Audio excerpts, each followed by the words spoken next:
Fried rice হবে বলে যেখানে সবজিটা ভাজা হচ্ছে আর এদিকে জল ফুটছে, চাল এই যে এখানে ভেজানো, আর হচ্ছে এখানে চিকেনটা রয়েছে রাখা, পেঁয়াজ কাটা রয়েছে। এরপরে এখানে দেওয়া হয়ে গেছে কাজু, আর এবার অ্যাড করবে হচ্ছে কিশমিশ। তারপর আরও ভালো করে ফ্রাই করবে। এই তেলের মধ্যে দেওয়া হয়েছে গোটা গরম মশলা। তো এখন তেলের মধ্যে দিয়ে দেবো পেঁয়াজ।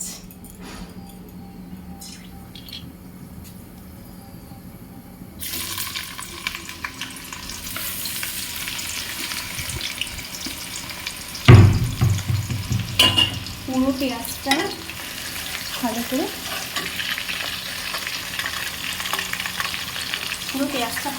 ভাজবো। এর মধ্যে আছে আদা, রসুন, কাঁচা লঙ্কা, জিরে ধনে গুঁড়ো, টমেটো, আর হচ্ছে লাগবে মিট মশলা। মশলাটা দিয়ে দেবো। মশলা থেকে তেল অনেকটাই ছেড়ে গেছে, সাথে এই চিকেনটা মিক্স করে নিলাম। এবার চিকেনটাকে ঢেকে দিয়ে কষাবো।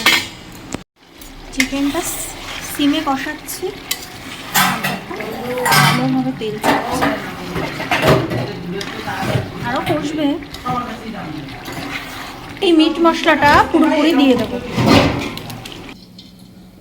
ফ্রাইড রাইসটা ওদিকে হচ্ছে, আর মানে রাইসটা দিয়ে দিয়েছে, তারপরে দিয়ে দিয়েছে চিনি, আর নুনটা তো দেওয়াই ছিল, আর ভেজিসগুলো অ্যাড করেছে, আর হচ্ছে এখানে দিচ্ছে মশলাটা, আর যাবে গোলাপ জল। গরম জল দিয়ে দিয়েছি, আর বাকিটা অ্যাড করবো। চিকেনটায় কোনো আলু দিইনি, ঘি যাবে, মশলা যাবে, চিনি যাবে, গোলাপ জল যাবে।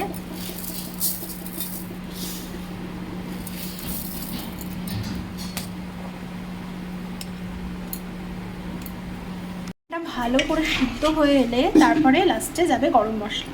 এবার এটাকে এখন ঢেকে দেব দিয়ে, গরম মশলা নামানোর আগে দেওয়া হচ্ছে আমের চাটনি। এই যে আমাদের ফ্রাইড রাইস আর চিকেন কষা।